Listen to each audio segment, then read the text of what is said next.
for today's activity, October 17, 2014.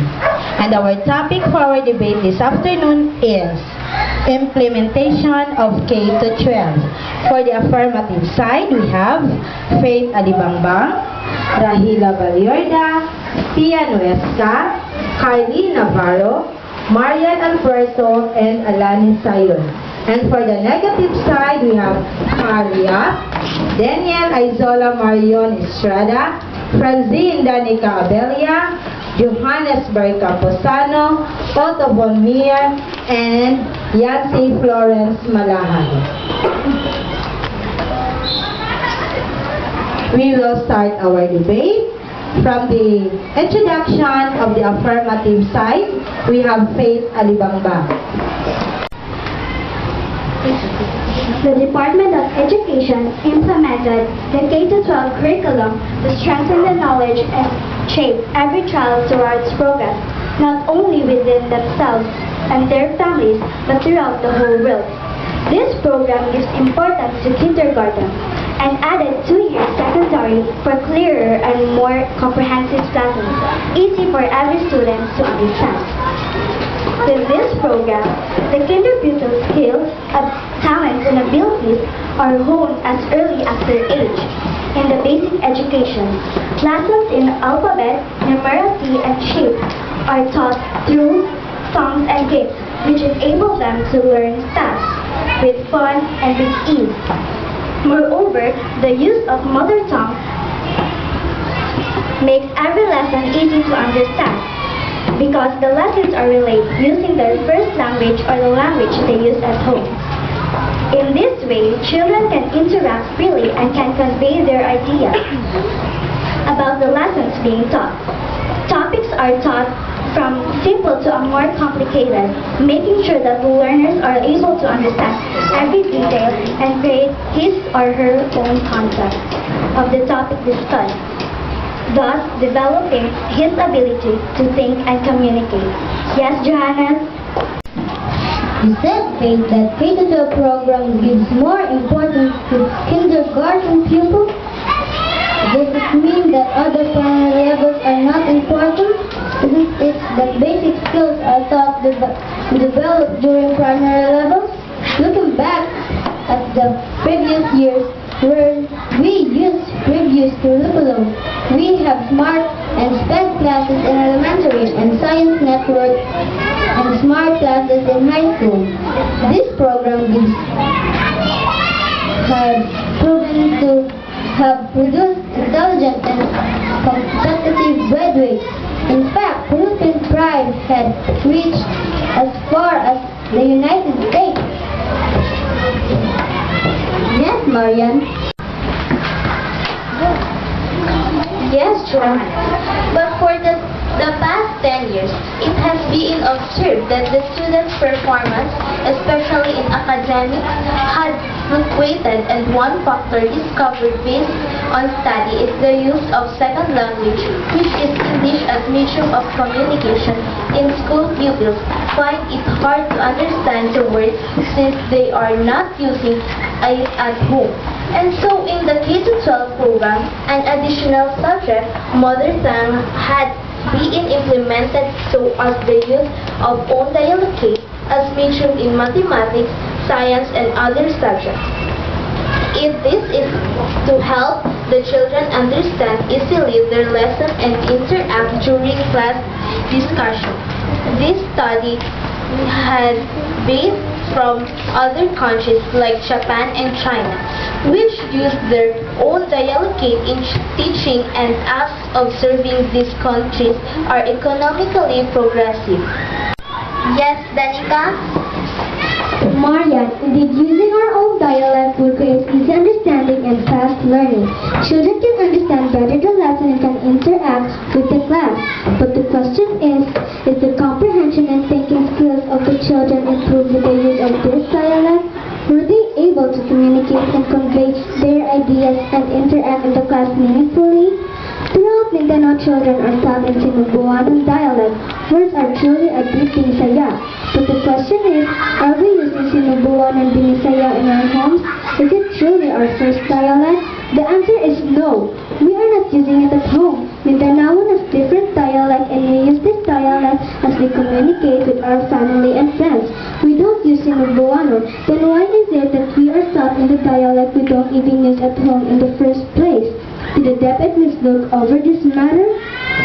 We get the idea that DepEd just want to uplift the education system of our country. They want to improve the thinking and comprehension skills of our children. Truly using children's own dialect will be of help, but forcing them to learn different dialect from their mother tongue is truly a big mistake. The government must take action with. Yes, Rahila?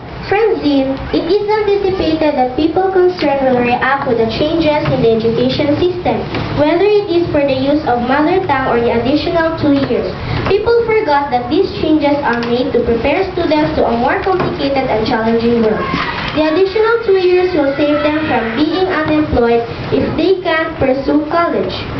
As students enter secondary level of education, it is anticipated that they will gain higher level of knowledge. They become more mature and are prepared to a more complicated lessons. The additional 2 years in high school allows students to choose their own curriculum according to their interest, ability, and capacity. They can choose from core curriculum and specific tracks. The core curriculum is composed of language, literature, communication, mathematics, philosophy, natural science, and social science. The specific tracks consist of 3 tracks. First, the academics, which includes the business, accountancy, management, humanities, education, social sciences, and science, technology, engineering, mathematics. Second, the technical vocational livelihood. If the child finishes the 10th grade, he will be given certificate of competency or national certificate level 1. On the other hand, if he finishes the 12th grade, he will be given national certificate 2 as proof that he had passed the test provided by TESDA or Technical Education and Skills Development Authority. If a student can have this certificate, he will have greater chances to be hired easily. The third track is the sports and arts. It is in this program where talent, intelligence, and creativity of a student are honed and developed. Yes, Danielle? Realistic of Rahila. It can be a good escape from the reality. Have you forgotten the real problem of our education system? It's not the curriculum, but the poverty of the Filipino. More or less, 90% of the population of school children went to school without any food for their stomach. Most of them have nothing to eat during recess time. Some have to absent just to earn money to buy their school projects. Some leave school because they are forced to help their parents to earn money for food. These are the melancholy of some of our school children. If this is the case of our present situation, where education is completed and in 10-year time, what will happen if the years will be added another 2 years? It will surely be an additional burdens to the parents, especially those who lack finances to support their kids in school. Yes, the government has strongly reiterated the no collection policy, so that all children will have no reasons not to attend school. It's very idealistic, isn't it? But the reality is money is very much involved in education. In terms of project making and other miscellaneous fees, the daily allowance that the parents have to give, the expenses for transportations, this definitely involve money. And where else do the parents get this from if their wage isn't even enough for their food? Did the government forget that 80% of Filipino population are under poverty category?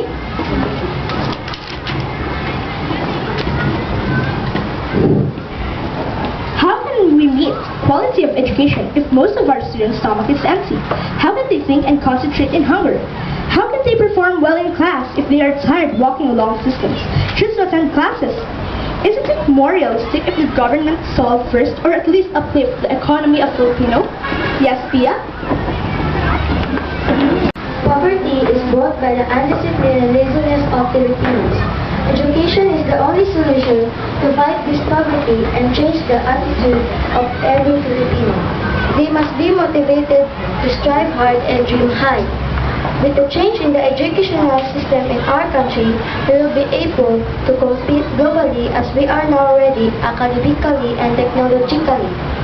Those who finish high school are surely skillfully equipped and trained in their chosen field to become more productive and progressive in the future. For this we can assure that in the next 10 years, there will be no unemployed Filipino. It all lies on the person. What he wants his life to be is his own decision now. K-12 visualize a zero unemployed Filipinos by the next few years and produce competent and productive individuals. Those who will finish this program will receive a certificate, a proof of their competence for a job of their desire. But how can the government assure of this while in fact it is very evident today that many Filipinos who are graduates of 4 years course are still unemployed? If these 4 years course graduates with diplomas find it impossible to get a job, how much more those who got certificates only, plus the grieving fact of whom you know and be back at 10 or the bribery resistance. Yes, Alanis? It is a fact, Yancy, that a great number of Filipinos nowadays are undergraduate or the worst have not attended college. The K-12 program gives every Filipino an opportunity to get a job, help their families, save money to earn a higher level of education. The only key to do this is to encourage and motivate every student to pursue their dreams. The 2 additional years are more on training, on skill, works, which is evidently are of great demand in other countries. The talents and skills of every Filipino is not only bound interland but internationally worldwide. Yes, Otavon? Yes! Yes, truly a wonderful Alanis, but let me remind you again of the undying-impoverished reality in a school promise. According to study, one of the reasons why students drop school is because they get tired. A child's attention span can only reach up to 15 to 30 minutes each day. If you're going to calculate that and compare that with the long hours of classes nowadays, what do you think will happen if the 10-year educational system, a number of students have already dropped because of boredom and being tired, because of lengthy years in school? How much more if another 2 years is added? This program might reach its goal of zero unemployed, but surely there will be an increase of dropouts in school. Yes, Carly. No, Otto, the K-12 has been subject to study of many brilliant heads for how many years? The implementation, if accepted and practiced religiously, would surely meet its goal and objective. The government has no other desire but to give every Filipino the quality of education, free for all and hone every skills and talents, because these are the greatest qualities they can use as they're going to face the most complicated, challenging drama of life. With the rise of demand of skilled workers and technology experts here and abroad, this program will surely stand out. Yes, Carl?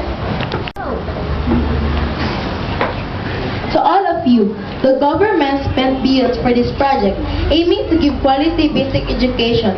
They said this will be a good solution to fight poverty and unemployment. But how can we give quality of education if we lack so many things to sustain education for all? There are a few teachers to teach. Classrooms are congested with 60 to 70 students. Books do not suffice with the number of students. How can we produce a competent suburb areas that are not oriented about the new technologies nowadays?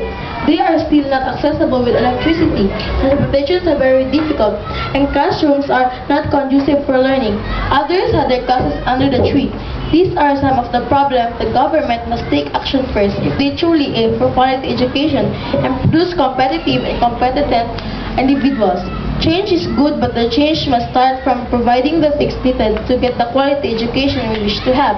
Provide each school more teachers, sufficient effective books, and more bigger conducive classrooms. Equip every school with new technology and set seminars with teachers' ability and knowledge. Give the teachers the intensity they deserve to have. This must be our government's priority instead of extending 2 more years. Strengthening the quality of education would entail additional years to strengthening the school itself. Because as we say, we cannot give that we don't have. We cannot give more if we have less. We have our 3 observers. Observer number 1, Ma'am April Ontoy Jose. Observer number 2, we have Ma'am Wina Merca Vergara.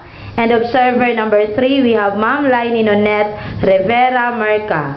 And now let's hear the comment from our observer number 1, Ma'am April Ontoy Jose. Let me congratulate both groups for clearly stated your views about the issue on the implementation of K-12 program. You truly did your study and had prepared for this battle. So keep it up, kids, and congratulations once again. Thank you, ma'am. And now let's hear the comment from Ma'am Wina Vergara. Hello, kids. Good afternoon once again. In this kind of forum, I say that both the affirmative and the negative side had delivered well their ideas. Both parties had researched well for this topic. So congratulations and a job well done. Thank you so much, ma'am. And now we have our 3rd observer, Ma'am Merca. Ma'am? Yes, good afternoon once again, and I would like to congratulate all of you for a job well done. You did great. You are well versed in what you are saying, and I hope that you enjoy the activity. That's all. Thank you, ma'am, and God bless. We just witnessed the grade 5 in their debate. In the topic of K-12 implementation or the K-12 implementation. Both parties have substantial information regarding the K-12. This time, our best debater is no other than Daniel Marion Aizola Estrada. And our best speaker, we have Rahila Balyarda. And now, we do the shake hands.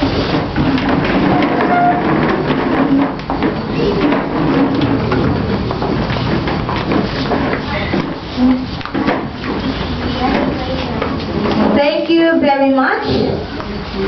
And goodbye. This is Irene Quizon.